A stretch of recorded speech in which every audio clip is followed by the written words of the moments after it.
All right, we are live. Welcome, everyone, to the first stream of 2022. We made it through 2021. If you thought last year was bad, just wait till you see wait till you see what surprises are in store for you this year. However, I just noticed I looked at the last stream I did, and I got 7 likes, and none of them were me. Usually, like I add one just to the count just to make it look better. But 7 people hit the like button. Thank you for the support. Thank you for the feedback. It helps. You know, Again, whatever any sort of metric of success that at least that was moderately entertaining. But today is January 3rd, 2022.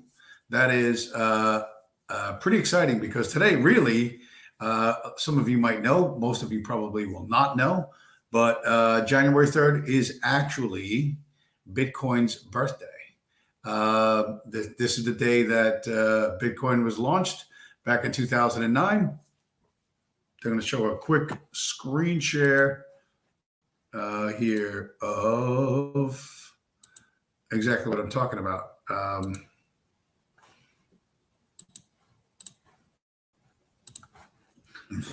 Also, right? I clicked share. Did I not? I did. Wow, this is not working. Everything was supposed to work better. Still suffering from the boomer tech of 2021. Now I'm not getting anything now. Uh-oh.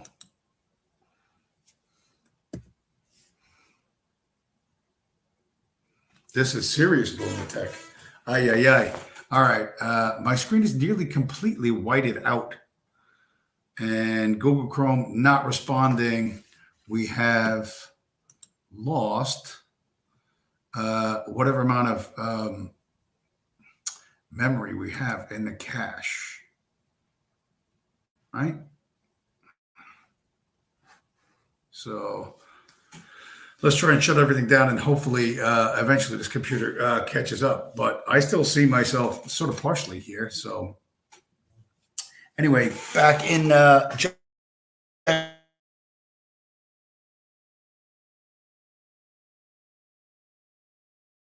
was that where was it? Where is it?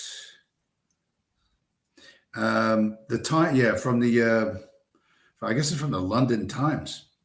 The Chancellor of the Exchequer was on the brink of a second bailout for the banks, and that was added to the very first block of Bitcoin that was ever mined.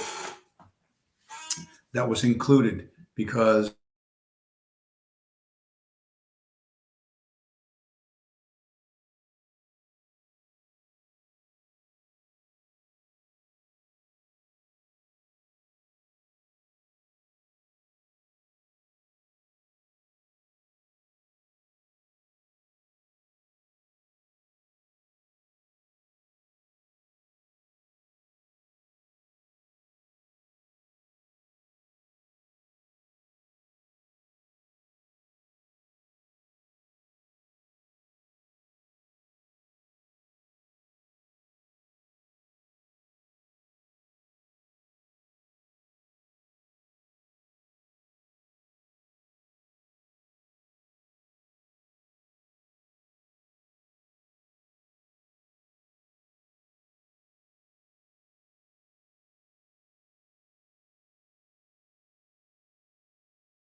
Yeah, yeah. It is. What time is it now? Nine. Man, I don't know what happened. I lost all internet and everything went to fucking shit. Anyway, take two. Take two. It's the first stream of 2022, and already we've had our first fucking disaster. So today is the day that actually Bitcoin was born, right? So what I wanted to show everybody was this screenshot. When I tried to do this last time, um, everything went straight to hell. So what do you do except try it all over again, right? So we're going to try all the same steps all over again, and we'll see if this doesn't work. I think it's going to work this time. I think I had too many things. I was trying to unload the cache and the system tray, and I probably did something wrong, which is, I know it's hard to believe that I could ever do anything wrong, but no, there it is. There it is. Oh, look how happy we are. 13 years ago, an anonymous engineer going by the pseudonym of Satoshi Nakamoto launched the Bitcoin network by mining the first block. Within it, they added a newspaper headline from that day, from the Times of London, 03 January 2009. Chancellor, meaning the Chancellor of the Exchequer, which is like their chairman of the Federal Reserve, on the brink of second bailout for banks. And everybody knows that Bitcoin was born out of the 2008-2009 mortgage crisis, which threatened to bring down the global economy because mortgage-backed securities, which had been for decades super reliable, boring, low performing investments, became super unreliable, high-performing investments that when they crashed, took down nearly the entire world economy. Judith Fly Chai, welcome to the show. Blessings from Los Angeles, California. So the title of tonight's stream, One Weird Trick Kills Communism, even though we had a hiccup at the beginning. And that one weird trick is Bitcoin, right? That's the trick. Come up with money that they don't control and they will die, because the communists, everybody knows it, the shock troops of the central bankers, but the central bankers are the parasites of parasites, right? The counterfeiters of counterfeiters. They do nothing. They add nothing of value to anything. They simply counterfeit money on an enormous scale and use that to buy things that actually generate wealth, right? So, and they have done this successfully for a couple of centuries now. Essentially, they run the entire globe. The US dollar being the global reserve currency means that the United States runs most of the world. It doesn't run every little thing. And again, I've said this before. Every time a sparrow falls off a branch dead onto the ground, it doesn't mean that a central banker pushed it, right? But an enormous amount of bad acts and bad things can be laid at the feet of these people. And their shock troops, their foot soldiers, their frontline guys are the communists, their Antifa, and people of that ilk. So today is Bitcoin's birthday. So happy birthday, Bitcoin. This week, by the way, this is not, we're about to have a not so sober stream. It's 15 degrees Fahrenheit here where I am in New Jersey. It's very cold. Notice the Christmas sweater, which Santa brought to me after I ordered it for myself. Anyway, so we have some antifreeze, which we didn't have. We didn't really need last week, because last week it was like 45 degrees at night. And now if we get to 45 degrees Fahrenheit in the daytime, that would be huge. That would be huge. But every time I think there's nothing going on, like every time I sit on Tuesday or Wednesday, I think, oh, fuck, what the fuck am I even going to talk about? Like, when it comes time to do a stream, do I even have anything to say? But, the internet and social media and the universe is providing us with tons and tons of content, tons of fun stuff to talk about. And these two things are related. One is sort of well known around the Twitterverse and other parts of Virgil Doc, Purple Heart. Good evening, sir. Welcome to the show. One thing is sort of largely known, and it's one of those things that's been around for a while, but a nice new twist on it is the Jack Murphy situation. Jack Murphy's real name is Jack Goldman. He's a masculinity coach, right? He's going to teach you how to be a real man, not to be a soy boy. And turns out he's a gay. He does gay porn, and he sticks things in his body that shouldn't be going in his body. And his wife has sex with like 10 black guys in a row and whatever, So this, and he's got connections. He had connections to like a lot of people, like Mike Cernovich and a bunch of other people, all of whom were in the manosphere, right? And I was thinking about that. I should write a book. Someday I actually might fucking write this book. I might write a book called The Manosphere, but it's going to be the Manos Fear. You know what I mean? The world as I see it, or the universe as my survey of the universe. The only problem is if I write the stuff that I actually say, like on this show, and I write it down, and somebody where I work reads it, it could get me to jam. If I'm saying dindus and small hats and fucking tortilla Americans and shit, and I don't know, it might come back to bite me, but I might do it anyway, just for a laugh, and just because nobody will buy it anyway. I'll have an ebook, and then that way I could say, I'm the author of The Manosphere. And people are like, oh, you're masculinity. You know what I mean? I was like, no, I am the Manosphere. So see the world my way, and then you can have all of my magic powers. You could have my ability to beat people in arguments. You could have my ability to work 6 days a week. You could have my ability to fucking not really give a shit. You know what I mean? Like there's all sorts of superpowers that you'd have to, of course, buy the ebook first. You can't just get it from watching the show. You got to put some. You got to put some coins in the fountain there, But this Goldman character, this Jack Goldman / Jack Murphy, the gay sex, inserting objects, wife, doing 10 guys at once on film. Oh, this fucking, it's a shit show. But what came out of that was the Denver spree shooter, right? Or the Colorado spree shooter, I should say. I don't know if it was Denver or not. The guy called himself, the guy called himself Roman McClay, but his real name was something like Scott McCloud or something like that. And the guy's like, because the story vanished immediately, you know what I mean?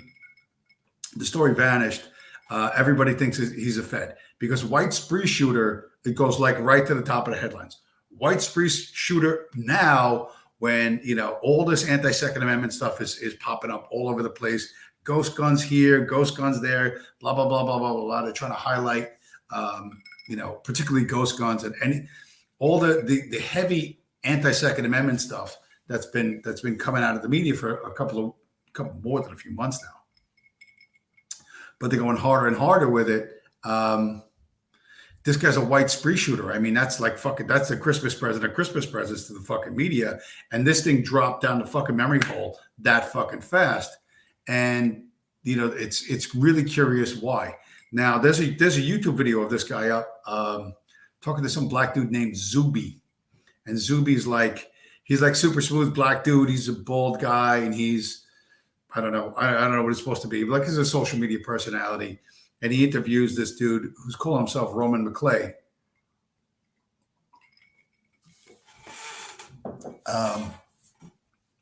And it was a very, very strange interview. This guy's sitting there. There's like so many red flags about this guy, but he's telling a story. Like he says, I grew up in an Air Force family and we moved around the world. So I never really got close to anybody. And the guy has a very sort of robotic delivery. He's quite articulate, seems very bright, but his face is like blank. And he's a weirdo looking dude. He's a big monster dude with like fucking, I don't know, like a ponytail, but he's got a beard with a fucking rubber band in the middle of the beard. And behind him are all animal skulls. You know what I mean? Not trophy heads, but animal skulls. You know what I mean? So bear skull, deer skull, different fucking skulls on the fucking wall. again, not trophies like that's the 10-point buck I shot, last fucking spring or something like that. It's just the skull of a deer. And this guy goes on and on to say, well, I never had friends. I was never close to anybody. But then I worked all these macho jobs. I was a logger and a welder and a something. He says, then in my 30s, I became entrepreneurial.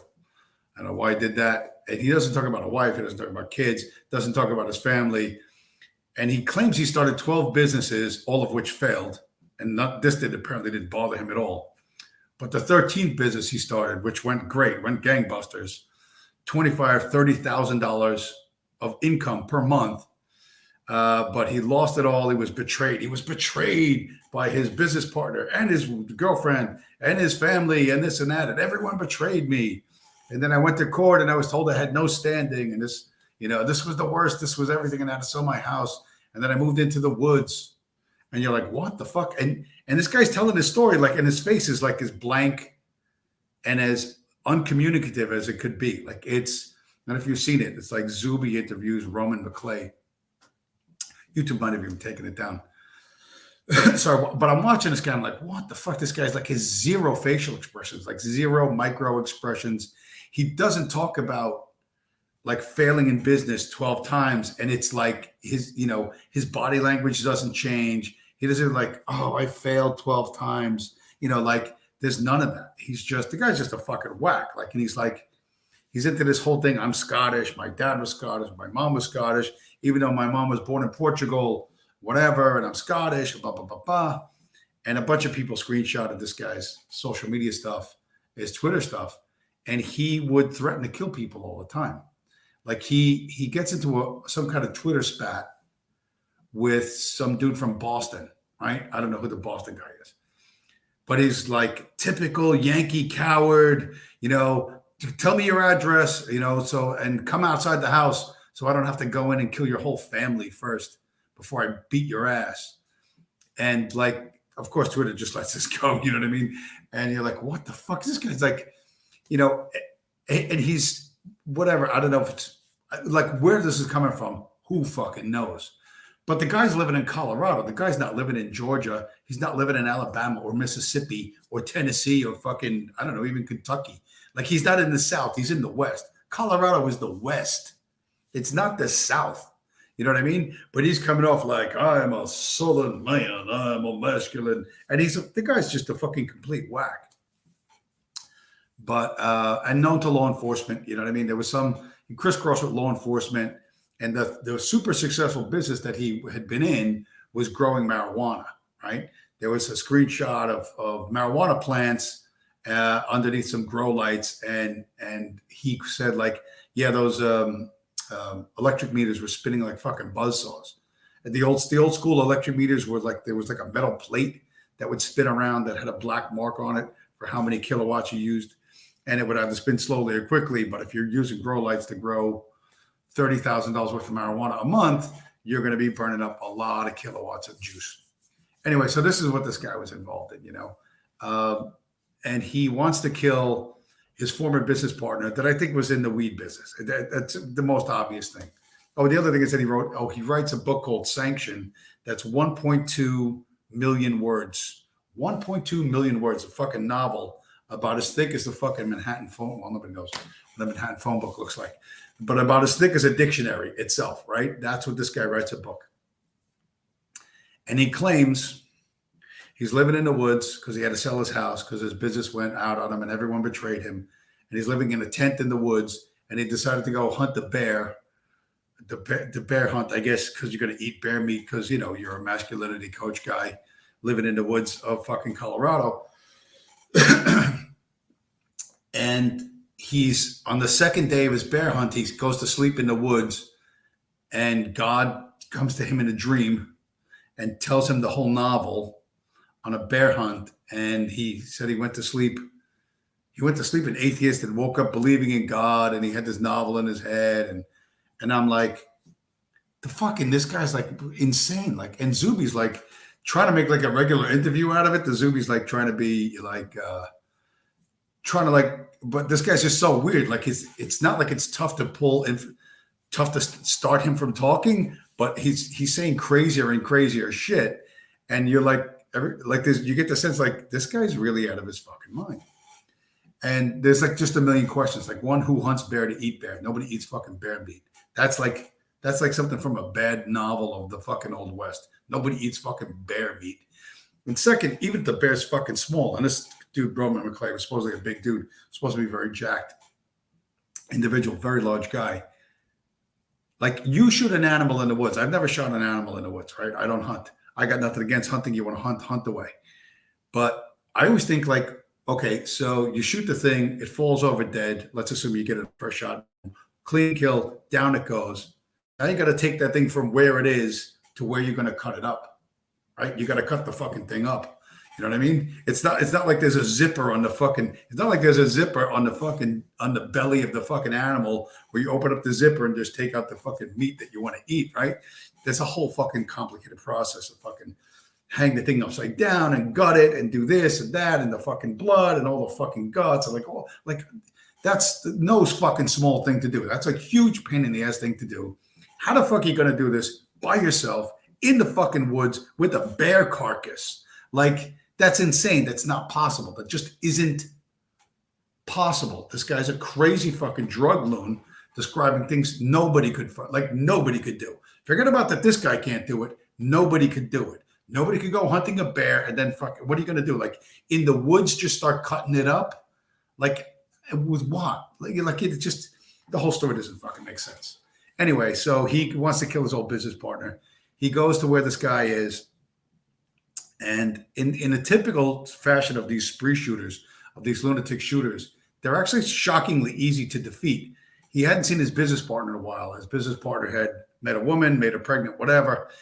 And so Roman comes to the door. This is next to the tattoo parlor where he shot a bunch of people with a fake package, like he's a FedEx guy or a package guy, UPS guy, something like that. And he says, "Oh, I have a package for whatever the fuck the guy's name is." And the woman says, "Oh, he's not here right now. I don't know where he is, you know."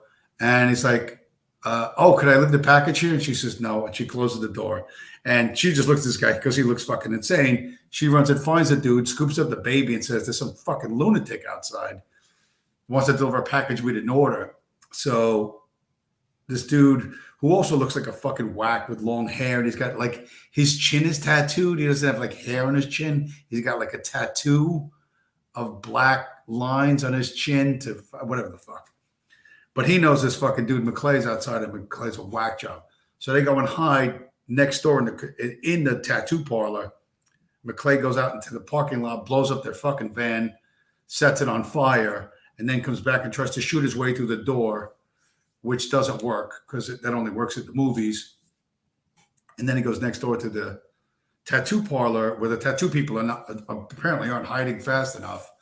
And he decides, "You're the next door neighbors with these people. You're friends with them, so I'll kill you." And then he kills them. And then he's just like, then it's a fucking shit show where he ends up getting killed by a female police officer, I think.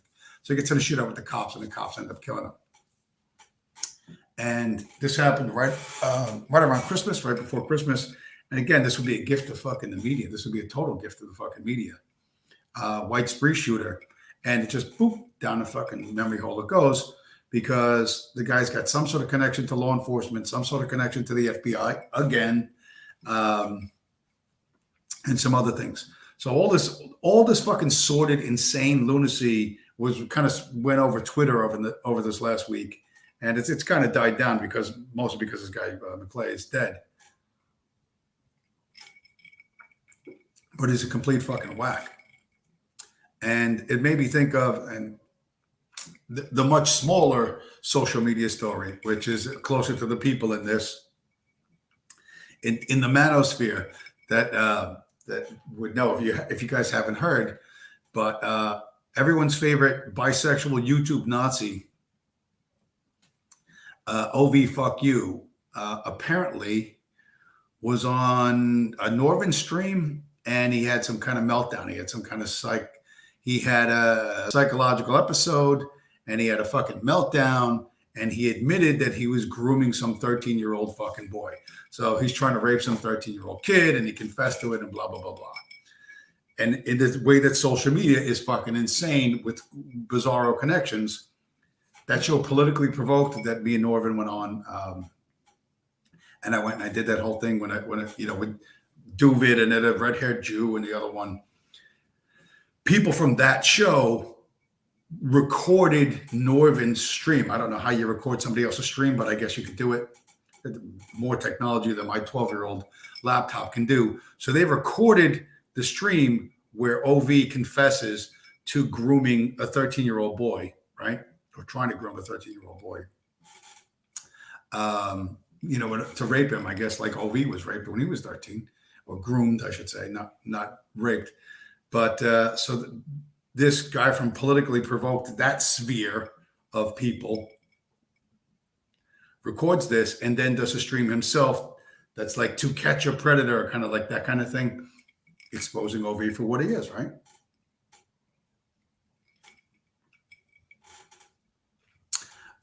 Tom Anderson, OV was a male hustler in San Fran. I don't know. He certainly was.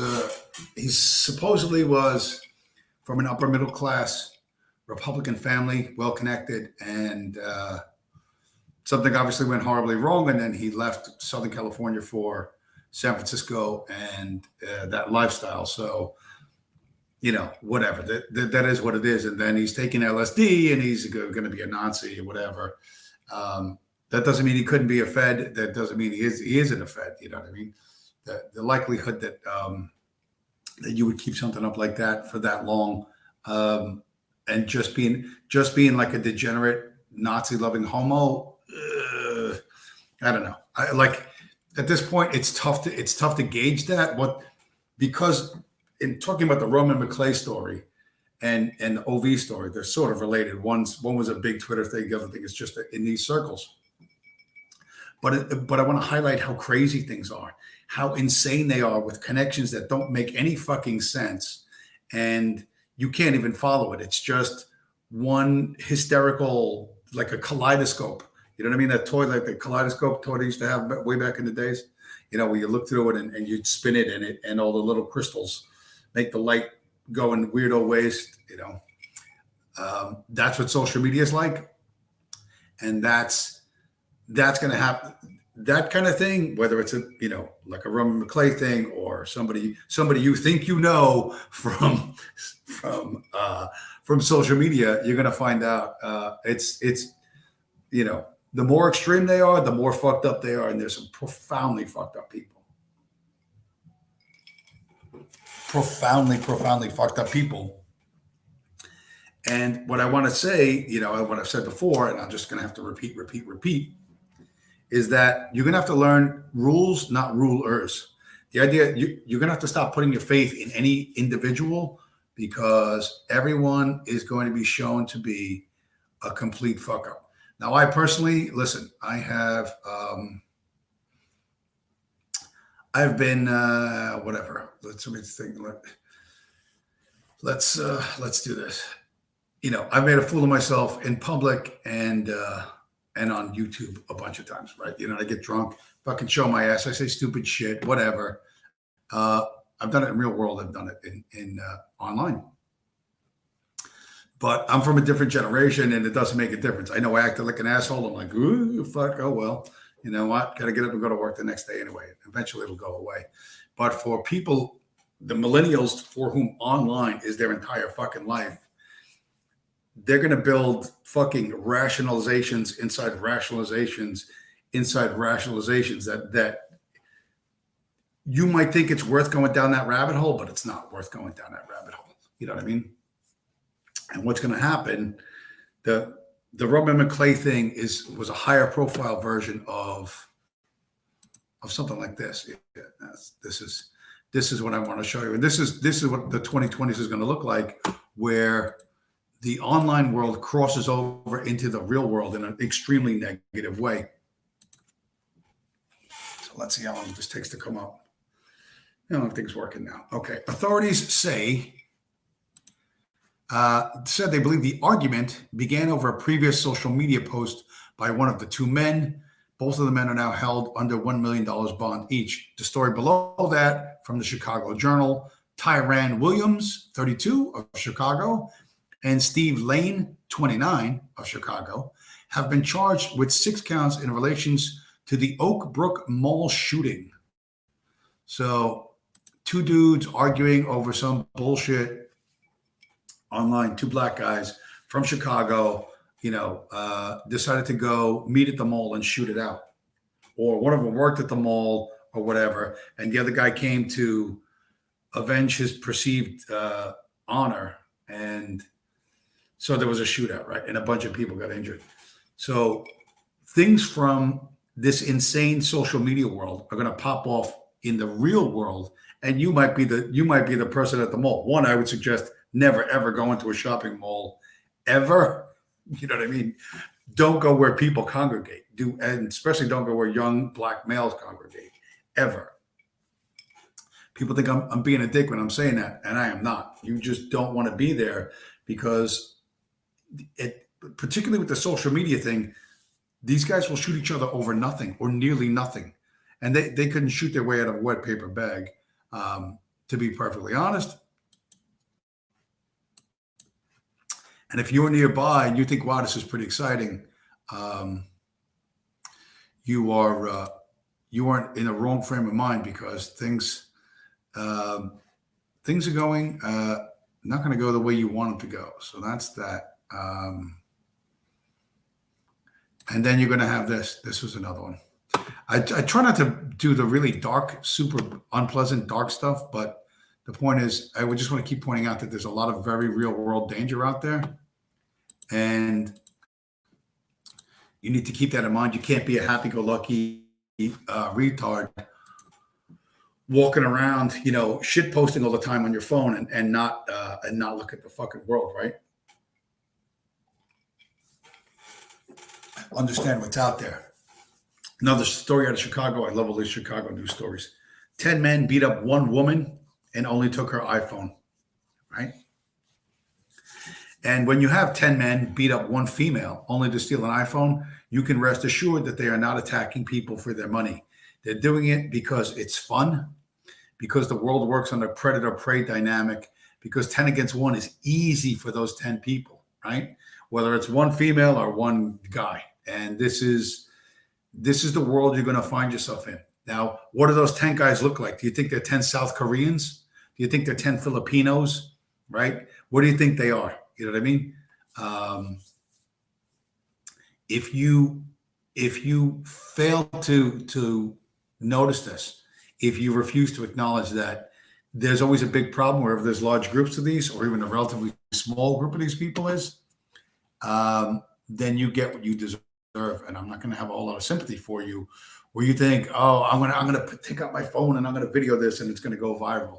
Because when I was driving in the hood in the 90s, they used to say bullets don't have names on them. You know what I mean? Once those things start flying, they're going to go where they're going to go. You know what I mean? If you catch one, then you catch one. And if you catch one because you were standing around and you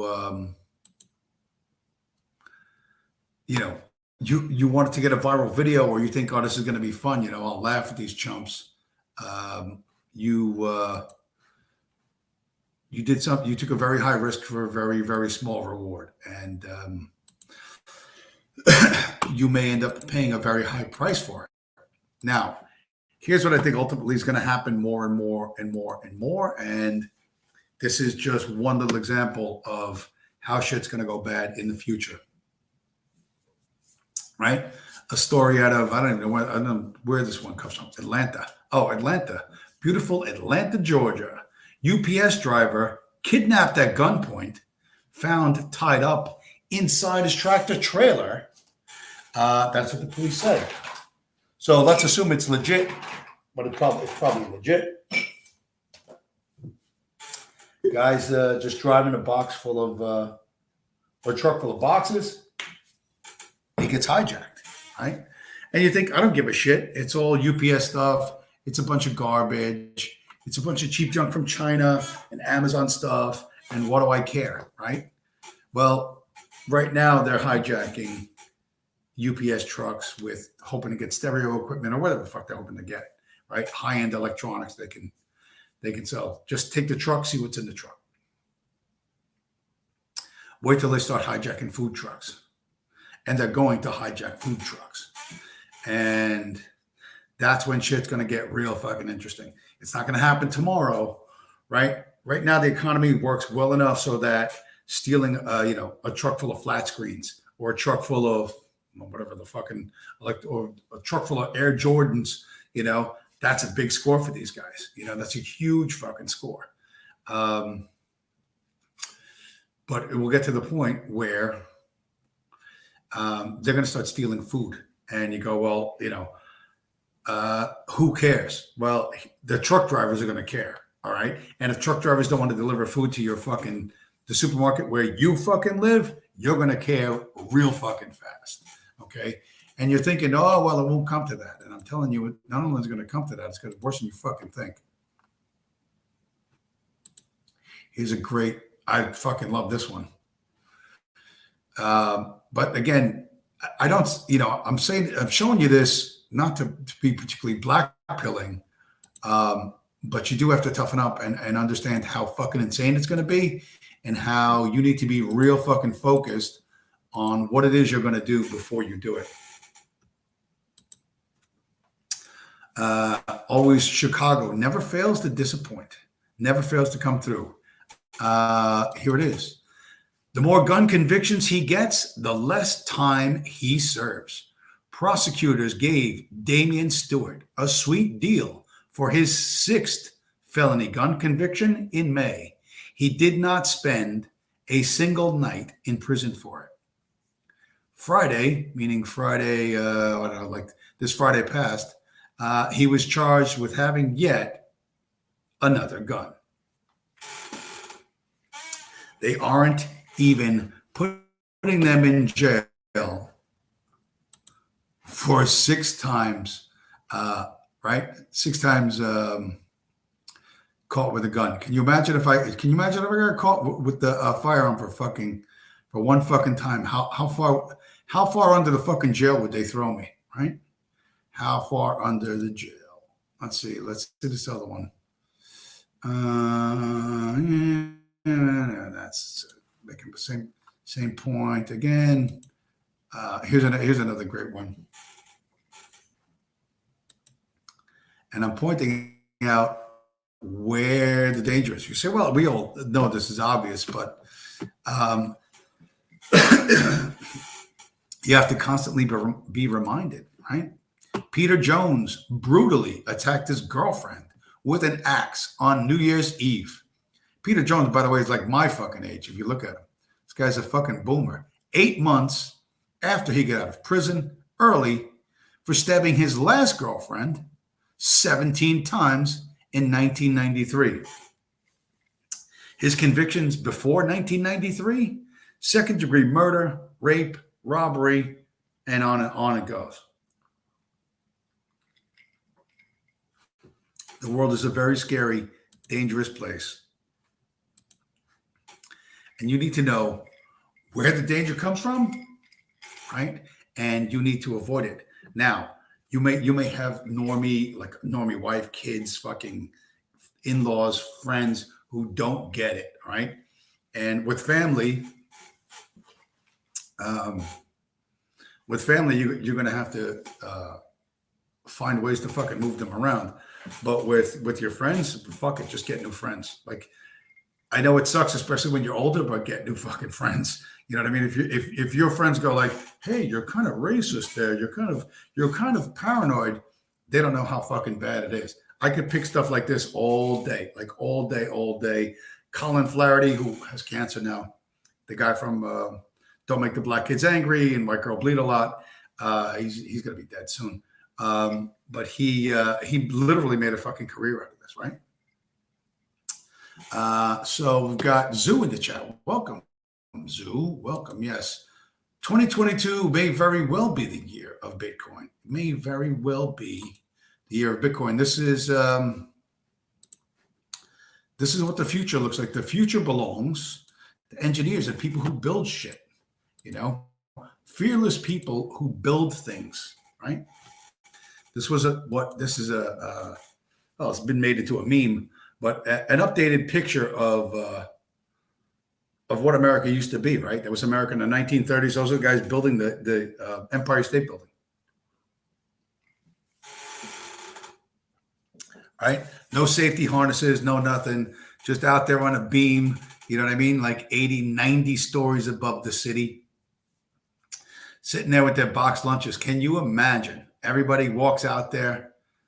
I mean, just look, honestly, when I look at that picture and think about, you know, just doing that, just being out there by myself, like my palms start to sweat. Like that to me is one of the most terrifying photos, you know, to be on a beam, you know, a foot wide, you know. I don't care if it's the middle of a summer afternoon, but the type of courage that those guys had was huge, right? And it's been turned into a Bitcoin meme, right? Everybody's got laser eyes. The beam that they're sitting on is Bitcoin itself. It's about building something fantastic, something world famous, something to change everything from Bitcoin. That's what it's like, and that's what it's going to be. So, and I've said this before, and I'll say it again, that rules, not rulers, is going to look different than you think. And all these scary things that come from the internet. Some crazy pothead from Denver who's involved with the FBI shoots up a tattoo parlor. Two Dindus decide that they hate each other over an Instagram post, and they shoot up the shopping mall. You know what I mean? You can't go down. There's a fucking hijacking of a fucking UPS truck in the middle of a highway, like it's whatever, like it's the wild fucking West. You know, all of the stuff you think, wow, you know, this is all bad stuff coming from the world of social media and the internet. But I think it's going to flip, and different people are going to start creating a different world that's going to be secure and prosperous, that also comes from the internet, which comes from Bitcoin, which is native to the internet. What that's going to look like, how soon that's going to appear, I don't know. But the real world and all this stuff is going to have to get a lot worse. And then people will clamor to go somewhere else. It's not going to be the metaverse or the whatever, the fucking Mark Zuckerberg fantasy fucking land where you're sitting with those electronic goggles on your head while you're like a homeless dude living in a tent in a fucking on a sidewalk in LA, right? That may be the future for some people, but that's not going to be the future that Bitcoin is going to make. Bitcoin is going to make a very, very different future. And it's only having an economic system that the communists don't control that kills the communists. All communists are parasites, right? Whether it's, like I said, Antifa and BLM and these other groups are the foot soldiers of the super counterfeiters, the super parasites, okay? And as long as we're playing their game, we're going to lose. You're guaranteed to lose. There's nothing you're going to do. There's no political movement. There's no social movement. There's no religious movement. None of that's going to happen, right? As long as you're using the U.S. dollar, as long as you're using a method of exchange that central bankers can control, can influence, you are never going to win. They're never going to let you win. Somebody somewhere will come in and smash you, or there'll be infiltrators or whatever, or they'll smear you. One way or another, that's going to happen because they own and run the entire world. Why would they give it up to you? Why would they give it up without a fight? You know what I mean? And fighting their war on their fucking battlefield using their fucking tools, you're guaranteed to lose. You're guaranteed to lose. You know, the idea that it's Bitcoin or fucking bust. It's not. It's really not as crazy as you think. No, there's going to be nothing. You know, all the stuff. We're going to build this. We're going to build it. Nobody's building anything. You know what I mean? There's no fucking building anything. That doesn't come from Bitcoin. That doesn't come from something that's decentralized, permissionless, and that no one controls. Rules, not rulers. Not an individual that you put your faith in. It's not going to be Blair or DeSantis or fucking somebody in France or whoever the fuck. This one's based Viktor Orban, blah, blah, blah, blah, Putin. You're full of shit. You're living in a fucking dream world. You know what I mean? And for as long as you can get to do that, go ahead and do that. But understand, dude, dream is going to fucking end. The dream is going to fucking end. And you're not going to be ready for the fucking horror show like I just showed you. I'm not saying you have to think about this 24/7, but you do have to kind of prepare for, okay, what if something bad happens? What if something really bad happens? What am I going to do? How am I going to, can you show your family this? No, they're probably going to think you're a psycho. Like, oh, you're dark and demented and you're focused on all this evil stuff. And I want to be happy. Yeah, everyone wants to be happy. And you can be happy if you prepare for the fucking worst. Like, prepare for, like, if really bad shit happens, here's how we can still be happy, instead of going, I pretend, I'm just going to pretend it doesn't exist and be happy, because this idea that I'm a good person. I just want what's best for everyone. Nothing bad will happen to me because I'm a good person. Good. I'm moral. I want the world to be happy. No fucking evil will befall me. Well, you're fucking wrong. You are 100% wrong. Evil will befall you, particularly if you're fucking vulnerable. So try not to make yourself so fucking vulnerable. And a big part of that is just fucking being aware of what's going around you and who's around you, and changing your fucking habits. So that's that. What else do I got? I have some notes. As usual, I have extensive notes. This is the other thing I want to show. This was I mentioned this like a month ago. Finally got the fucking picture. This is my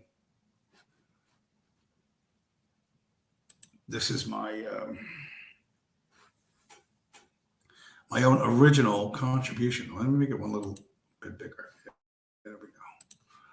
I talked about this. It's like a statue. I guess you'd call it a statue. At the face of, at the base of the World Trade Center in beautiful New York City. So here it is. This is from the West Side Highway. I stopped my car on the far right lane, and you can see sort of in the lower left, there's a steel post. There's a bunch of steel posts making around the whole World Trade Center site, making sure nobody with a truck runs over the people on the fucking sidewalk. Like that's going to happen. But I mentioned this. There's the globe. There's the earth, right? In blue and silver. And then what's next to it, that cross, whether or not you can see it, maybe I'll make it a little bigger. Can I make it bigger? Here, maybe a little bit too big. Back one. Let's see what that looks like. Yeah, can you see that cross? It's 4 fists, right? That's the communist fist. That's the BLM fist. That's the fucking, the Black Power fist, right? In all 4 corners of the globe. Do you see that? The 4 fists in 4 different directions. When I look at that, right, this is the goal of, communism, the communist fist in all 4 corners of the earth. That to me is the most obvious symbolism that there is. And I happen to catch it because you see the background's lit up. It looks pretty good in the daytime too. I like how shiny it is. I like how new it looks. I mean, I don't like the message of it, but I like the materials it's made out of. But they backlit it. The backlighting there is, I think that's the atrium level of the new Freedom Tower. And the size of that globe, I would say is like,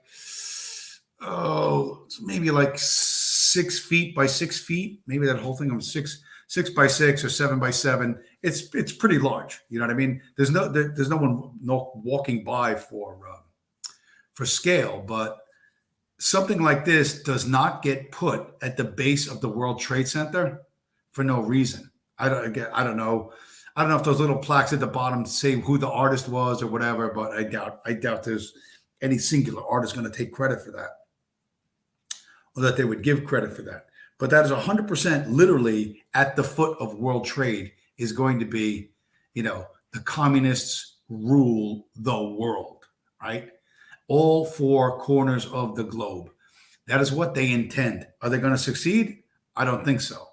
But that is absolutely what they intend. And, it's once again, it's right in your face. They're not hiding anything. You just need to look at it directly and understand what it is you're seeing. I don't think I'm extrapolating too much. I don't think I'm fucking going too deep of a dive. That's the communist fist in four different directions, right? All four corners of the globe. That's, to me, that's painstakingly obvious. Painstakingly obvious. But that's their plan. They put it right out in front of everybody, and nobody seems to notice. And that is my own original, not grabbed from Twitter. There was a little NYPD cop right nearby. I was like, oh shit, I hope it doesn't get me a fucking ticket for pulling over in the bus lane. But Tom Anderson, communists get free helicopter rides. Yeah, not anymore. Communists are going to be the only ones who have the fucking money to fly. You know what I mean? They're going to control a lot more than that. So this idea that you're going to be able to avoid this, you're not going to be able to avoid it, right? That none of this stuff has gone away. It's still a war against the communists. We know who the communists are. You understand who their foot soldiers are, who their shock troops are, and I've listened to people talk for fucking 6 years now, and you're all just getting dumber and dumber because 6 years on, all of your ideas have fallen flat on their fucking face, right? The movement, National Socialism, this and that, the shit from the 1930s. You think the fucking 1930s is going to come back somehow? You're a fucking retard, okay? You're living in a fantasy land. And the reason why you're doing that is because you're scared of the fucking real world. And the real world is full of scary, crazy fucking dindus that hack up their girlfriends with fucking axes on fucking New Year's Eve. It's a scary fucking place. And you should be scared of it. But hiding in a fucking fantasy world of 1930s fucking politics, listen, you're not going to fucking make it because you're going to spend too long in fantasy land. And then when time runs out, when the fucking, when they pull the fucking plug on the little movie you're watching, you're going to be completely unprepared for whatever's coming out. Again, Tom Anderson in the fucking chat. Fun fact, Hitler's dead and the communists rule the world. Yeah, he knew how to fucking handle him, you dumb fuck. It's literally the exact opposite of what you're talking about. Literally the exact fucking opposite. You don't see the world the way it is. You see the fucking inverse of the fucking world. You have no fucking idea what you're talking about. National Socialism is dead. It failed and the communists rule the earth. That's what I just showed you. And you don't have the courage to fucking see the world the way it is. So go hide in your fucking fantasy land. Go live in the fucking whatever your video game fucking past, whatever the fuck you think you're gonna fucking do. Okay? And the fucking real men are gonna fucking build the new world. And you're not gonna be allowed in because we don't need you. Like nobody needs you and nobody wants you. Because sitting here criticizing shit, like your job of criticizing how much the communists suck, once they're done, we're not going to need you, right? We're not going to need an official criticizer, someone who notices what's wrong, okay? That's not an actual job. That's not a job description. That's not a career path. You know what I mean? I've got a degree in noticing what's wrong. Yeah, that and $3.50 to get your fucking ride in New York City subway. If anyone knew how to handle the communists would be handled instead of running the world. They run the world. They have won. They've won everywhere against everybody. They control America. And America is like a rabid fucking attack dog that wherever they fucking point at gets fucking torn to pieces. They have won. Whether they intended to win or fell into their fucking hands, it doesn't make a fucking difference. They won. Everyone else lost. The strategies that failed 100 years ago are going to fail again today. So that's why I talk about new things, different things, a different way of looking at the world and engineering solutions that they cannot touch or fucking destroy and things that they don't control. That's why I talk about Bitcoin. And that's why Bitcoin is the most important fucking invention ever. It is decentralized money connected to decentralized fucking governance. And that's going to create a human future that's going to be super and super bright. Whatever happens to all these other fucking groups, I don't know. What happens to individuals, I don't fucking know. But if you're looking to a past that you never even fucking lived in, you don't even know anybody who fucking lived in, that is going to come back and fucking save you. It's going to come riding over the fucking hill like the cavalry, like fucking General Custer. You know what I mean? Yeah, Custer came over the fucking hill into the Valley of Death with 700 fucking cavalrymen, and the fucking Apaches, fucking whoever they were, fucking wiped them the fuck out, killed them to a man. Nobody's coming over the hill to rescue you, okay? Especially from 100 years ago. But if you want to be hated, if you want to be in with the child molesters, and the fucking queers and the drug addicts, see ya. You know, don't hit your ass on the way out. You know, if you in your mind the fucking internet it's a playground for fucking children, and I suppose it is, but this channel isn't. This channel is not. The Austrian painter is dead as a fucking doornail, and the communists run the world. Those are the facts. That's reality. That's what adults deal with. You want to believe in fucking Santa Claus, the Easter Bunny, Adolf Hitler, and Jesus Christ are going to come back and save the world? Nope, ain't going to fucking happen. Ain't going to happen. And the reason why you're friendless and you can't find a fucking girlfriend is because you think retarded shit like this. Okay? Until you fix what's fucking wrong in your head, it's going to be the way it is. Your life's going to be crap. And maybe you make it through, or maybe you don't make it through. But yeah, it's not. Looking back 100 years for a solution to the next fucking 100 years is about as dumb as it can be. Because here is what the future looks like. Or rather, the present looks like. It's not the future, it's the present. And no one is going to change this. No one is going to change this. Not Ron DeSantis. Nobody. Nobody. Right? See what I don't know how well you can see what I highlighted. It says up top, the new capitalism. This is the new capitalism that I circled up top with a red circle. Black women will get no strings attached. Monthly checks in this guaranteed income experiment. Yeah, well, it's guaranteed income, which they've had for decades. But, you're right. So you're going to get your Shaniqua bucks, and you're going to get your nails did, and you're going to get your weave, and you're going to get some blunts, and you get some Popeyes, or whatever the Shaniqua bucks will fucking buy. All right. But direct cash payments, they're doing this in Oakland, California, to convicted felons to pay them not to commit crimes. But they're already paying the cops not to arrest them to commit crimes. So what a great deal that is, right?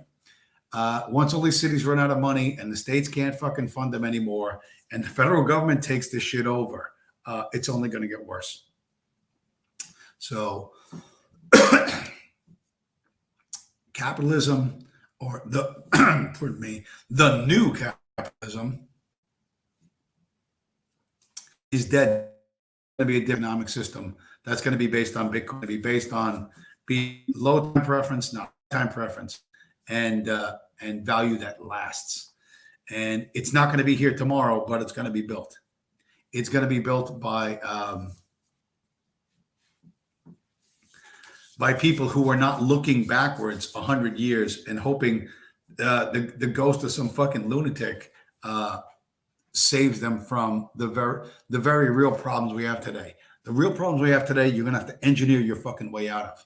And it's going to have to be fucking thoughtful and durable and not from fantasy land. Not from fantasy land. But yeah, so that's that. That's your take your Shaniqua bucks down, down to go get your nails done did, and go get yourself a bottle of Henny and some Black and Miles. And if anybody questions you, you say that they called you the N-word, and then you and 10 of your friends kick the living shit out of them and leave them laying for dead in the road, and nobody gets arrested. You know what I mean? You can go home to your boyfriend and get whacked with a fucking axe 20 times or whatever it is in the mood to do. You know what I mean? And that wouldn't even be his fault anyway. He's a victim of white supremacy. Somehow I did that. You know what I mean? Somehow it'll be my fault. This is the lunatic world that you're going into, and it's only going to get worse. All the bad guys are going to win. There are no fucking good guys. You know what I mean? The good guys are going to move close, more and more left. You know what I mean? Right? I mean, there's no way to even parody it anymore. There's no way to distort it to make it funny anymore, because the craziest thing you fucking say is likely to come true next week or next fucking month. So you really don't. You really need to understand that it's going to get crazier. You need to try to protect your family, people you care about, get new friends. If your friends ain't down with what fuck them. You know what I mean? Don't be there when bad shit happens, and bad shit's going to happen in public places a lot, and you're going to have your head up and looking around, and not your head up your ass, waiting for the fucking the ghost of fucking Ronald Reagan to save America, because that ain't going to happen. Cuchalongo, why stay in New Jersey? Do you think the New York City Metro will have priority when food gets short? Yeah, because all the billionaires live in New York. Yeah, I don't. Man, I wish I knew how that's going to go. Like, I really wish I could figure out how it's going to go. Obviously, listen, you got the New York ports. You can get stuff in, you can get stuff in other ways. Like, you can send ships to, I don't know where the food comes. Like, where does the food really come from? It comes from, it gets trucked in. It gets sent on rail cars to trucks to whatever. Like, you know what I mean? Understanding that would be better, but they're not going to let New York starve to death. Not the important people in New York. The rest of New Yorkers, fuck them. I don't know what's going to happen. The federal government's going to have to exert more and more control. And the thing about building what the future is going to look like, and the reason why Bitcoin is critical to this, is because it's legal. It's 100% legal. Everything has to be legal. Even the communists have to do shit that's legal, right? The Civil Rights Act, okay, the robbing of white people to pay black people for the imagined sin of racism, had to be pushed through the legislature, right? Whatever dirty deals they had to make in the back room, they made in the back room, but it was a legally done thing, right? These Supreme Court, like anything you want to complain about, Roe versus Wade, could they have just opened up abortion clinics all over the place and gotten away with it? Maybe. But you know what? If they push it through legally, if it is official and legal, right, from the Supreme Court, then you can't argue with it. People won't argue with it. Everything comes from something. Something always comes from something. You cannot get something from nothing. So if you want a legal future, right, that's stable and people will support, it must be legal. It must be 100% legal. The whole idea of illegal or fucking under the table shit succeeding, that literally you just fucking painted a fucking target on your back, made yourself a terrorist, made yourself a criminal, made yourself a whatever. You know what I mean? An insurrectionist. That's how fucking dumb you are. And some of you motherfuckers are stupid fucking dumb. Because you ever fucking leave your house. You've never been outside in the fucking real world. And as soon as your dumbass fucking ideas, as soon as you open your fucking mouth in the real world, you'll fucking find out how wrong you are. And I'm just hoping that somebody videotapes it so I can laugh at you. Everything has to come from what exists and what is legal. So the future is going to have to be built on something like the Constitution. What's that going to look like in 25 or 30 years? I have no fucking idea, right? What the Constitution looked like in 1940 was not the way it looked in 1972, right? 30 years was a lot of changes. And it could change even more in the next 30 years. But some things are going to be mostly like what we understand today, and there might be some additions, there might be some subtractions. The future is going to be built off of what is legal. Okay, and that's the only way it can happen. All right, and it has to be, again, something that the central bankers don't control, and there's only one fucking thing that fits that bill, and that's Bitcoin. Okay, and all the rest is fucking, it's all just bullshit details. Whether or not, listen, if you go to the shopping malls in a shootout because two dindos are beefing with each other on Instagram, yo, I'm the fucking, you're a sucker MC. No, you're a sucker MC. Fuck you, come meet me down at the Cherry Hill Mall, right? And then they go down there with fucking, they put switches in their fucking Glocks, or somebody puts a switch in their Glock for them, and they go down and they just fucking spray, a fucking 33 round extendo mag, right, into the fucking crowd. Does it matter? Like, what does that fucking matter? Eventually everybody stops going to the mall, right? If you're fucking crippled, or somebody in your fucking family got paralyzed by that, you know what I mean? And you're 27th in line for the lawsuit money, but the money ran out in the 25th fucking person. Is that going to fucking matter that you got to push your mom, your sister, whatever? You got to be pushed around in a wheelchair for the rest of your life? You think anybody, like, okay. And when that happens, when it happens enough, people are going to go fucking fix this, make this stop, right? I don't want to live like that anymore. Make this stop. And they're going to look for somebody to make this shit stop. And whoever has ideas which produce the maximum good for the maximum number of people will win. Okay? And I'm leaving it that open and that broad. You don't know what the fuck that means because you have never produced any good for any fucking person. But if you actually had to fucking produce something of fucking value, okay, for others, you'd understand. Okay? And I'm telling you, that's not looking backwards, the fucking waiting for the ghost of 100 years ago to fail again the way they failed in 1940. Okay. You want to live in your fantasy world? Live in your fucking fantasy world. But the future belongs to fucking people who can deal with fucking reality and who can build shit that's fucking worthwhile. All right. And, believe me when I tell you, all of the extreme fucking right ideas are shit. I've said this before. Your ideas are total fucking shit. And everyone hates you. And there's very obvious reasons why. But you can't see that because you don't deal in the real world. So yeah, who's gonna fucking save things? I don't know. And how much are they gonna be able to save, and how much will we recognize it? Don't fucking know. But right now, you can get 2,000 Satoshis for $1. Bitcoin's only 46K. So I would, again, I've said this before, trade your shitty Zog bucks for Bitcoin because the future will arrive, not in 6 months, maybe not even in 6 years, but better you have a big position built up now, right? So when it all goes to fucking shit, when the Shaniqua bucks stop buying the Popeye chicken sandwiches and the Black and Milds and things really kick off, then you're going to want to be in a position where you can go anywhere, right? Where you can take your wealth, on something this fucking big. You could have how many millions of fucking dollars, on something that big, put it in a chain on your fucking neck and cross borders and no one will even fucking know, right? And you could start a new life somewhere else away from the bad stuff. That would be a good strategy.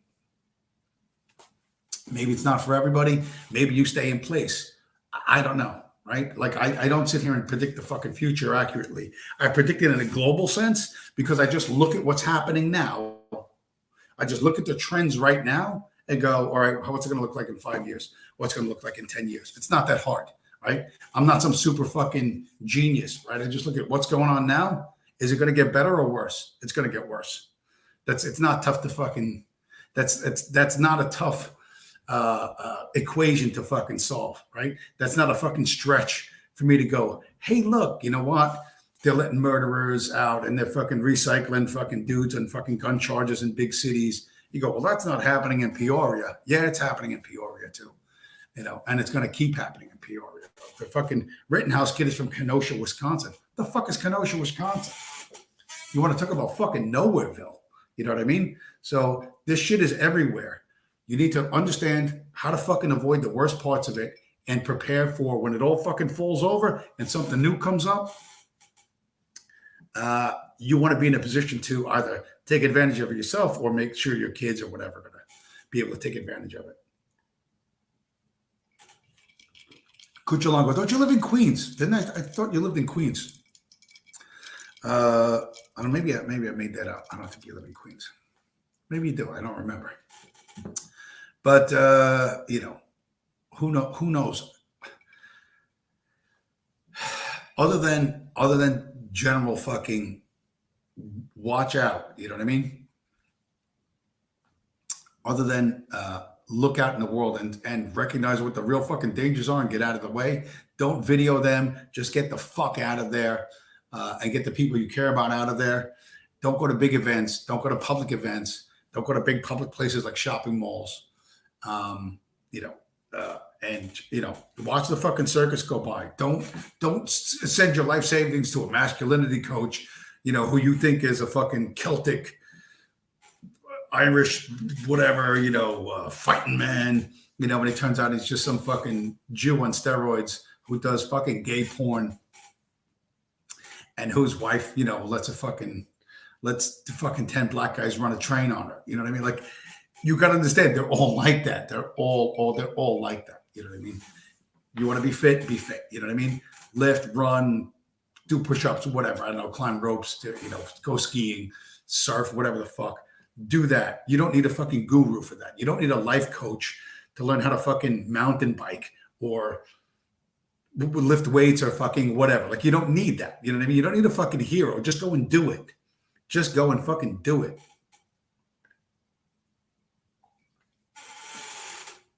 Stop looking for a fucking hero to lead you to the promised land, because you're going to be let down every time. Every time. Anyway. So yeah, let's remember where we are. Let's just remember. No, that's the worst one. This is their plan for the planet Earth. All four corners of the globe will be under the fist of communism. And we have to make sure that doesn't happen. And the way you do that is by understanding that this system right now is going to run to fucking zero. I guess the good thing about Bitcoin being only $46,000, the good thing about that is this. The situation is not that desperate yet, because if the people with real money, the people with real wealth, if they were desperate to try and save what they have, if they thought the stock market's melting down and everything's melting down and my beautiful property is going to be seized by President Angela Ocasio-Cortez, and I need to try and save my wealth, that's when Bitcoin's going to fucking moon, or shortly before that, as everyone tries to scramble to get out of this current system. So the fact that we're only at 46K means that the fucking doomsday is still a long ways off, which gives you a lot of time. And you should use that time productively. You should use that time productively. So that's what I'm telling you to do. And because you don't, we want to fucking celebrate the day that this fucking statue that you see on the screen right now gets fucking pulled off that fucking pedestal, thrown into the back of a fucking junk truck, taken up the West Side Highway, you know what I mean? Through the fucking Lincoln Tunnel to a smelter, some fucking metal smelting fucking, facility in Bethlehem, Pennsylvania, and melted down for fucking scrap. You know what I mean? We want to see that day come. And the way to hasten that day coming is to buy Bitcoin and be in a position to build a future, a bright future where the communists have no place, where they get starved, and and we don't really give a fuck, right? So that's the one weird trick that kills communism. Tom Anderson, you've competed in powerlifting meets. Apparently, you dropped some 45-pound plates on your head because you're an Adolf Hitler worshiper. But that's some people drop the 45-pound plates on their head. Some people have their parents do it. I don't know. But looking backwards, that's no one who ever succeeded ever did that, right? No one who ever succeeded did that. You competed in powerlifting meets. Really? Did you use the fucking strongman techniques from 1890? Is that what you did? Right? Did you look at the fucking, what was it? The fucking Charles Atlas comic book stuff? You know what I mean? The fucking, what was it? You didn't look at that. You look at what's being done today. You look at the cutting edge of shit. You're looking at palm cooling and fucking whatever steroids and whatever SARMs. You're looking to the future. You're not looking to the fucking past. So anything that succeeds looks to the current time or the future. Nothing that succeeds look to the past. Nothing. The past is gone. Life goes one fucking way. Trust me, I know this. But you bullshit yourself all you want. You can join OV and pick up some 13-year-old boys or 13-year-old girls online and let us know. Let us know how you get on. Because I'm totally done with that.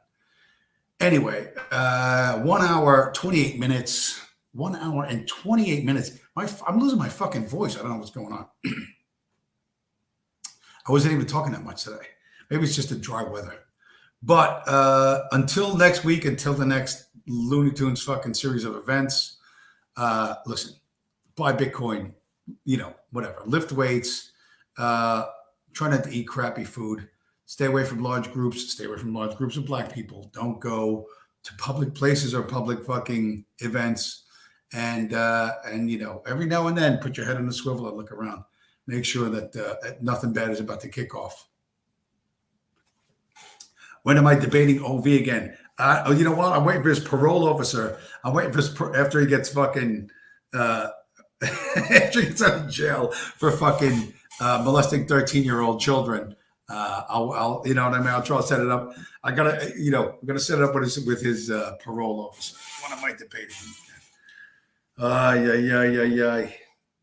Wait till Patrick Bateman's the next one. Wait till you find out how the good boys in the fucking Stapleton projects made fucking Patrick Bateman fucking airtight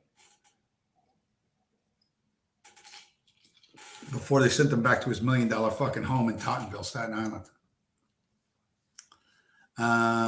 Cucalango, that insult made a man out of Mac. Who? What? Cucalango, what are you talking about? What insult? The insult that made a man out of Mac. I don't understand what you're saying. Now I'm going to hang out a little longer. Now, like I said, we have antifreeze. We do have some antifreeze. So even though it's fucking 15 degrees here, winter finally decided to show up, right? And I have a squeaky chair. I don't know if you can hear the fucking chair squeak. The chair didn't fucking squeak until I started the show. I don't like, now I'm becoming like a super professional. Cucalango, that's the Charles Atlas comic. The insult that made a man out of, oh yeah, that's right. They kick the sand and the bully kicks the sand in the guy's, in his face when his girlfriend's, him and the girlfriend at the beach, right? I think that's what it was. Yeah, that was a fucking cheesy. Cucalango, how old are you? You're going to be fucking at least as old as I am if you fucking remember that shit. Either that or you're into a lot of retro stuff. Yeah, they, what is that type of, yeah, but he didn't advocate lifting weights. It was, they didn't call it dynamic tension. They called it something else. The method of pressing both limbs against each other. What was it called? I can't remember what it's called. It's not really done anymore. Franco Freda is a good man. Now the chat's absolutely fucking losing me.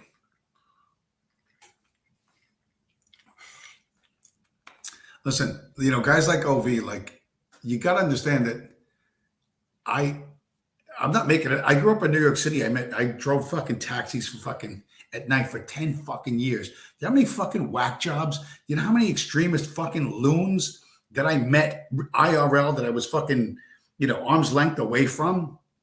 And, had to deal with these people for 5, 10, 20 minutes, whatever, an hour sometimes. You know how many, like, drunks and fucking drug addicts and all sorts of fucking emotionally disturbed individuals. This isn't something that I saw on TV. This is something that I had to do for a fucking living. I didn't do it because I like to do it, because that's how I fucking paid my fucking rent. I've been around and around a bunch of enough fucking lunatics that, the first 10 times I didn't get it, maybe the first 20 times I didn't get it. But after like the 50th time, I see the same kind of thing. I'm like, oh yeah, now I understand what I'm fucking dealing with here. And that's how, when I talk to somebody like OV, somebody I never met in real life, but through the fucking internet, I can, just listening to them, I can fucking, you know what? I know that shit isn't fucking adding up. And I just get a sense of what I'm fucking dealing with. Yeah, I had Tom Ann said I did a whole stream on that. First time I got stuck up at gunpoint was September 17th, 1991. It was Wednesday. The guy that stuck me up was, you'll be surprised to find out, a young Negro gentleman named Christopher Allman. He was the same age as me. He was 26. The pistol he had was a 5-shot Smith & Wesson J-frame revolver with a recessed hammer. And it was really common for blacks back then to pay for like local taxi fares, which were like $3, usually like $3 or $3.50, $4, something like that. They would pay in fucking change. They would just give you a handful of fucking change, because they probably stole like their fucking little brother's piggy bank. You know what I mean? They would, whatever. And that was like not uncommon. And like it really, there was like, nobody wants to fucking deal with that, right? So, and when this guy reached in his pocket and I heard a clinking noise, that was just the spare fucking bullets knocking around off the metal frame of the revolver. But I heard that and I immediately thought, oh, this motherfucker's going to pay me in change. Nope. Wrong again, James. So what happened, I did a stream on this. I put the fucking newspaper articles up and shit. So this is, I still wear denim jacket and keep my Marlboros right here, right over my heart. But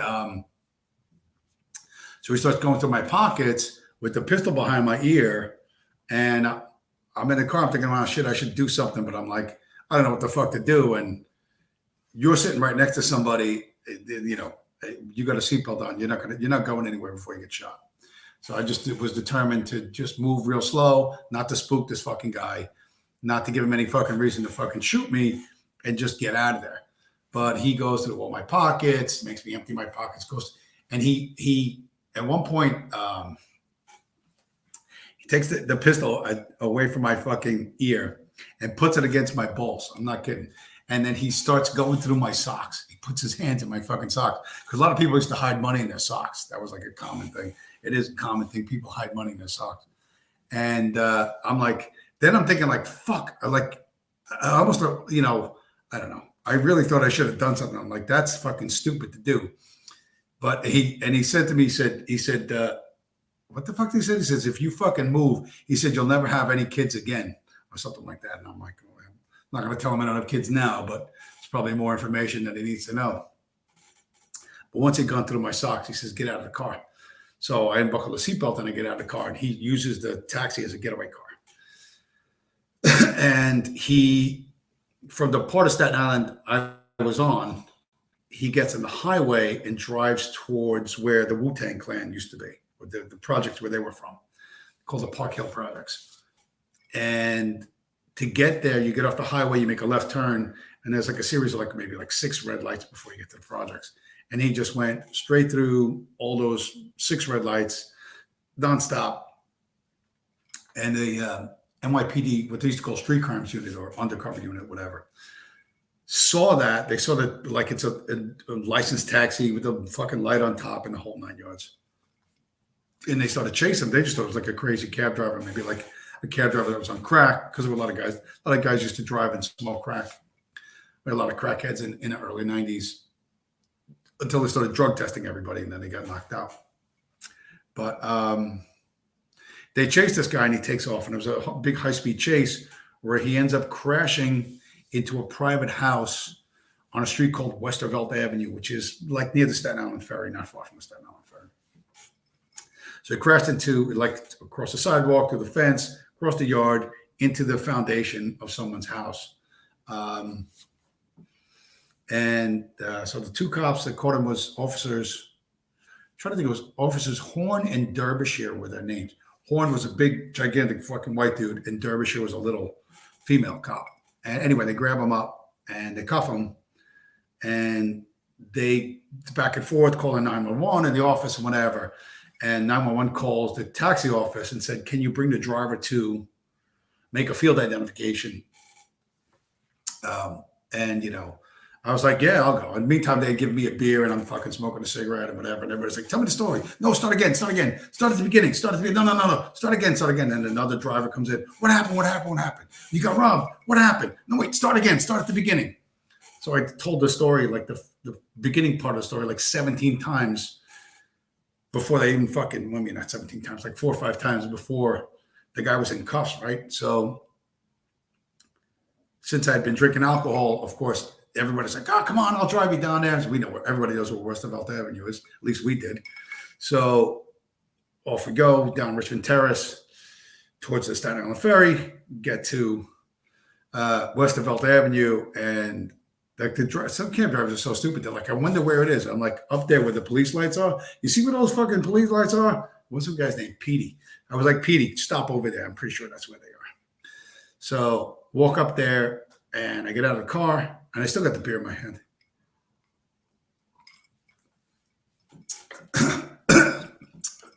Wait a minute. Ow. I went down the wrong way. And I look in the back of the police car, and there's Christopher Ullman in handcuffs. Like, he's like looking up at me, you know? And so the cops are like, who's the guy that got robbed? I was like, "That's me." And they said, "Well, can you describe what the pistol looked like?" I said, "Yeah, it was a silver revolver with no hammer." And they were holding it in a paper bag. I don't know why. And the cop went, "Oh, bingo." So they're like, "Is that the guy?" I said, "Yeah, that's the guy." They said, "Take a good look at him." I said, "I just saw him 10 minutes ago. I know that's the fucking guy." So that was that for the moment, right? How much did I get robbed of? I got robbed of $96, which I think I did eventually get back from like victim services, like maybe like 10 months later. It was like almost a year later, I got that $96 back. Then a couple of days after that, I got a call from them. They're like, "You have to come down to testify to the grand jury." So I had to go down to Stuyvesant Street, which is like 3 blocks over from Westervelt Avenue, where the guy crashed, and testify to the grand jury. So I go there. There's Horn and Derbyshire are there. And they're like, "Oh, thank God you showed up. Nobody ever shows up." And they were saying, "Fucking commanders on our ass. We got to catch these fucking guys. It's all these cab robberies nonstop."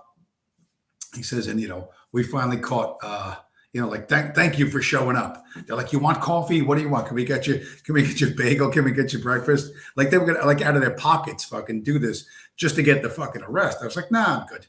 Because I worked the night before and I'm like still wired up. The assistant district attorney comes out. I can't remember what his name was. And he says, beyond those doors, he says, is the grand jury room. He said, "That's 18 people." He says, "I'm going to be on the left-hand side of the room." He says, "You walk in and walk to the right. There'll be a chair there. Sit down in that chair. I'm going to introduce you. I'm going to ask you to describe the events of September 17th as best you can. Please try and be as factual as you can. Try not to be emotional. Try not to use, try not to curse or use harsh language. And then when I say thank you very much, I want you to get up and leave. Just leave." I was like, "Yeah, okay, I can do that." So he goes back in, he makes whatever his remarks are. He opens the door, he motions me to come in. I go in, sit down, blah, blah, blah, blah. And they're like, Mr. Manos, can you describe the events that happened on September 17th, 1991? And what, can I sit there and tell a fucking story? Like, who's better at sitting somewhere and fucking telling the story, right? So I tell the story like straight through, one shot. And there was just one guy in the back of the room that was like, he actually got out of the chair and he was like, what was that last part? And I repeated it. And the district attorney said, thank you very much, sir. You don't dismissed. He didn't honestly say dismissed. I don't know what he said, but it was my cue to leave, right? So you get up and you walk out. So I walk out. He makes a few more remarks to the grand jury, and then he comes out, right? So now it's me talking with the cops, and there's the district attorney. I'm like, okay, so I'm done, right? I can just go home now. Because I worked the night before, and like when the sun comes up, I was like, that's my cue to go to sleep. You know what I mean? I'm like fucking Dracula. I used to keep Dracula hours. And so the district attorney was like, no, don't leave. He said, they might have questions and I might have to call you back in. And I'm like, bro, you didn't fucking tell me that. I'm like, dude, you just said I'd just go in there. He's like, no, don't worry. Like, can I get you a bagel? Can I get you coffee? I'm like, fucking with the bagels and the fucking coffee. So I'm like, yeah, whatever. So I'm like, I'm tired. I said, I work nights. This is when I'm 10 o'clock in the morning. It's like when I'm asleep by now,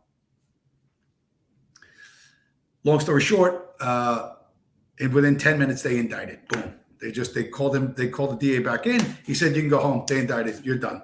I was like, oh, thank God. And I thought it was over. It really wasn't over because like 8 months later, the trial comes up. And aside from my robbery, this guy had done a home invasion robbery where he shot somebody in the chest, probably with that same pistol, in Park Hill, in the Wu-Tang Clan projects. And so I had to show up at court and just like he ended up doing a plea bargain thing. And I just had to sign a statement. But you sit downstairs in the courtroom, and again, I had worked all night, and they don't make you a priority. Like the case comes up when it comes up, and I'm like fucking falling asleep, like just leaning back, trying to stay awake, fucking leaning over on people, and they push you off, and I'm like, oh shit. I'm thinking I must look like a fucking heroin junkie in the fucking court, in the basement of the court. Finally, a different assistant district attorney comes in. He says, are you James Manos? Yeah, here, sign here. I said, what do I got to do now? He said, nothing. You can go home. I was like, oh, fucking thank God. So I go. And then a couple of weeks later, Department of Corrections calls me up and does like a survey, like a criminal justice survey thing. And asked me about the whole process of blah, blah, blah, blah, blah, blah, blah. They had a whole bunch of questions. I answered the questions. I don't know why I did. I just said, technically they were bloods. Staten Island had bloods. Technically, they were bloods. They weren't really bloods, but the movie Boys in the Hood had just come out, and everybody was in the bloods. He was neither. He was just a fucking crackhead who stole the gun from his brother who worked at UPS. They asked me on a telephone survey. They said, "Do you have any questions for us?" And I said, "Yeah, I got a question." They said, "What kind of time did the guy get?" And they said, well, he got, I said, the charges are 5 to 15. I said, okay. I said, is that from my case? Or is that from my case and the Park Hill thing put together? And they said, no, that's for both of those cases put together. I was like, shit, that doesn't fucking sound good to me. Because I was still like, whatever, Republican, 26-year-old, whatever dope that I was. And I was like, well, what's he going to do? Like, is he going to do 5 or is he going to do 15? And they said to me back then, they said, do you want to know the truth? I was like, what the fuck? I was like, yeah, I want to know the truth. Well, what's the truth? And this is when I went into that bureaucratic speak. They said, he'll do the minimum of the minimum. I said, well, what the fuck does that mean? What does it mean, the minimum of the minimum? They said, he'll be out in 18 months. That was in the 90s, right before Giuliani came in, blah, blah, blah, blah. I'm going to clean up the city. I'm going to fix everything. He made it slightly better, but it wasn't really that much better. In the Dinkins years, on average, taxi drivers, car service drivers were getting killed at like 45 to 50 a year. When Giuliani came in, he knocked that number down to like 35 a year. which sounds good, but that's still 35 guys dying a year. And that's not counting the ones that got shot and lived, that got stabbed and lived. It's, better how, better for who, better to what degree, right? The difference between what the newspaper said was America's now the safest big city, in America, blah, blah, blah, blah. Giuliani can walk on water, blah, blah.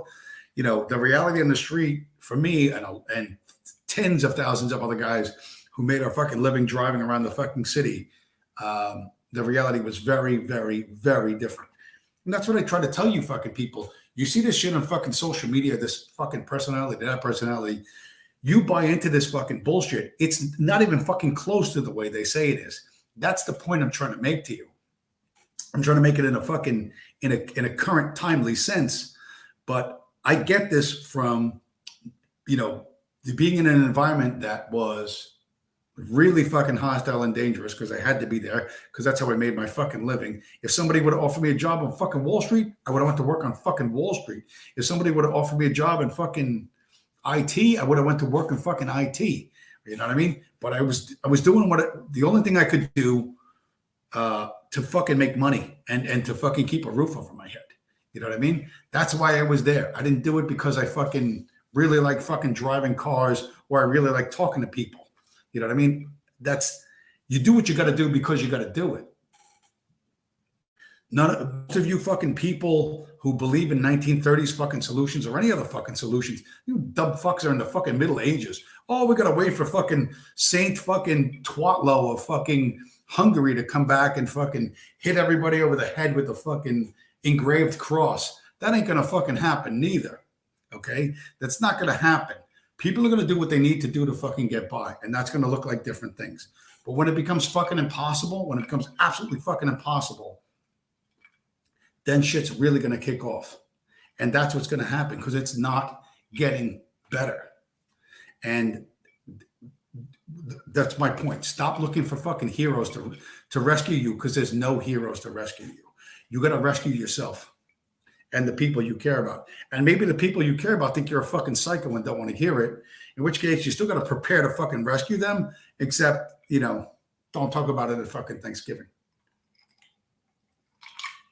You know what I mean? Just go up to him and go, yo, what's up with that LeBron? Yo, what's up? Yeah, word, sports ball. And fucking let it go. Right? You don't look at the NBA game and go, there's 10 guys or there's 20. Well, how many guys on the basketball team? 5 guys? There's like 8 out of 10 of those guys are fucking all convicted felons. You know what I mean? You don't want to say that during the basketball game. You just go, yay, LeBron, and just fucking let it go. You know what I mean? And behind the scenes, figure out how, when it all goes to fucking shit, even your brother-in-law that you fucking hate because he's married to your sister, you got to fucking figure out how to let him into the fucking citadel. You know what I mean? There will, of course, be a fucking price extracted, but you still have to prep for that. You know what I mean? Think if you're really the great, virtuous, fucking moral hero that you think you are, then you prep not just for yourself, but for the people you give a shit about. Assuming you give a shit about anybody. And if you don't, that says more about you than it says about them. It says more about you than it says about them. They're letting them out like that now. Here's the thing. Let's like drinking water. Crime hasn't gone down since the 90s. They changed the statistics. They change felonies into misdemeanors, and they make the misdemeanors disappear. Crime is worse than it's ever been. They just don't report it anymore. They literally just don't report it. All the pictures, the one I just showed you, the fucking guy from Chicago, caught with a gun for the 6th fucking time, did not do one night in fucking jail. At what point, at some point, he's just gonna high five the cop on the way down the fucking. Next time he gets pulled over, the cop's gonna pull him over. Hey, whatever the fuck, I can't remember what the guy's name was. This is your 7th gun arrest. You know what I mean? Yo, what up? Yo, LeBron. All right, peace out. And he's gonna let him drive away. Right? Why even bother arresting him? You know what I mean? Here, just take a ticket. Here's a ticket, uninspected, unregistered car. Pay it or don't pay it, That's going to be the fucking future. Uh, like, do you not think that's going to happen? This has been going on. It's easy to highlight it in New York and Chicago and these big cities, but it's happening in much smaller places too. And I just fucking retweeted something in the Carolinas, in the North Carolina prison system, like the entire state prison system, they're saying is unsafe. It's an unsafe environment. So they want to let all the prisoners out. See, because it's not safe inside prison for the murderers, for the rapists, for the fucking drug dealers. It's not safe. Something could go wrong. There could be violence. There could be this. It could be that. We don't want anything bad to happen to these hundreds of fucking felons we have behind bars. So let's just open the fucking gates and let them out so nothing bad happens to the felons. And people sit there and like, they're just numb. They're like, what are you going to do about it? Right? They're like, yeah, okay. So, and that's in North Carolina. That's in Republican, real America country, and blah, blah, blah, blah, flag waving. But it's all bullshit. It's all bullshit. People down there are just as fucking powerless as they are up here. When you see these dopey fucking, these fucking rednecks posting like, hey, you Californians, don't move to Texas. You're going to move here to Texas and bring your liberal ways. Your liberals, you liberals are going to bring your liberal voting patterns to Texas. Are you fucking kidding me? If fucking voting changed anything, they wouldn't let you do it, right? Whatever you vote for, you don't get, right? They can't put two and two together. It doesn't matter if somebody moves from fucking Los Angeles to fucking El Paso. That doesn't matter. He's not going to vote. All of a sudden, his one vote or three votes or however many votes is going to completely flip El Paso, to be bluer than blue. El Paso was doing that anyway. When people do this, they're like, you fucking Californians are fucking up Texas. They're just as powerless. They know they can't fucking influence their fucking elected officials. So they're not going to try and go up against them. They'll get their asses kicked. So they go up against you because you're easy. You're an easy, soft, fucking dopey Californian runaway. You're, you know what I mean? Or whatever. It doesn't make a difference. From Chicago to fucking Florida, or Chicago to Arizona. I think Chicagoans go out to Arizona. But New York to Florida, whatever, New Jersey to Florida. You fucked up our state coming down here and voting for. No, they fucking didn't. The idea that your fucking state officials were fucking pristine, hardcore ideologues, you know what I mean? That had just had their arms twisted by these liberals who came from whatever liberal land. You're just as fucking delusional. It's a different level of delusion than Adolf Hitler's going to fucking save me. Adolf Hitler's going to fix everything, just like he did in the 1940s. But this time, he's going to win. You're just as fucking delusional. You're living in a fucking fantasy land, okay? They're living in a different fantasy land because they don't want to face the reality that no matter what they fucking do, things are changing and spinning out of their fucking control. What I'm telling you is don't wed yourself to a fucking ideology, right? Your ideology has to be, I'm going to fucking survive this. Okay, I'm going to get through this. And what that's going to look like is going to be different things for different people. All right. But one key component to this is the ability to fucking buy and sell, to get things and services that you're going to fucking need that don't depend on the US dollar or central bank digital currencies. When they find out you had a Facebook post from fucking 17 years ago that is now fucking wrong think, and they're going to end your fucking bank account for 3 months as punishment. You got to figure out how you're going to live for the next 3 fucking months with no money. Right? And they'll just have to do that a few times. And they'll be able to do that like this, hitting a few fucking buttons. You know, this fucking 70s spy fucking narrative. Oh, they're going to kill you in prison. Like they sent the assassins into prison for fucking Epstein. No, they didn't. No assassin's going to walk into prison voluntarily, you dumb fuck. You're a pro assassin. You're not walking into any fucking prison voluntarily, you fucking retards. But again, because your entire world is fucking Matrix movies and social media, you have no way of fucking understanding this. What I try to fucking focus your mind on is ways to fucking understand this. Do I have any COVID predictions? Whatever. What COVID prediction? The COVID exists, especially for it's real. It's the cold for me and you. For old people with heart disease, it fucking or diabetes, it kills them. I don't have a vax pass. I've been traveling state to state for fucking 2 years. Every time I go into a hospital, they ask me, have you been out of state? I say no. No, no, I haven't. Oh, here's your paper mask. Go do what you're gonna need to fucking do. You know what I mean? If they insist I wear a mask, I wear a fucking mask. You know, hospitals do. Have you been out of state? Nope. I drive a fucking piece to Boston. They don't say, you know, they know where I fucking came from. They know the fucking thing came from New Jersey. They don't ask me if I've been out of state. They just fucking sign for it and leave. You know what I mean? Sign for it and I fucking leave. It's all fucking bullshit. It's all bullshit. It's a bigger deal on social media than it is in the real world. Everyone knows it's bullshit. Everyone's just going along because their job depends on it.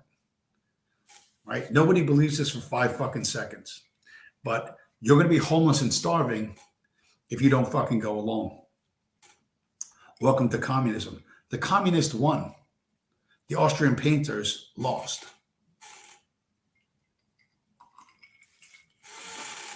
It's in your face all day, every day, and you refuse to see it. That's why you're not going to make it. That's why you're not going to make it. No Country for Old Men. Yeah, that was a good movie. I liked some parts of that. Now I'm fucking 2 hours. I think I want to end this at 90 minutes. Now I'm at fucking 2 hours. 2 hours. The end. The end. How much more can I fucking rant? I'm losing my voice. I'm going to get fucking wasted. I ran out of pictures to show people. The squeaky chair is fucking squeaking like crazy. Can you guys hear this chair squeaking? If you can't, that's good. But if you can, it's going to annoy me. Anyway, listen, guys. Try not to get caught up in the fucking lunacy. Put aside the gurus. Just do whatever you want to do. You're going to make mistakes. You'll have to start over again. It's not the end of the fucking world. You'll fuck up. You'll look like a fucking jerk.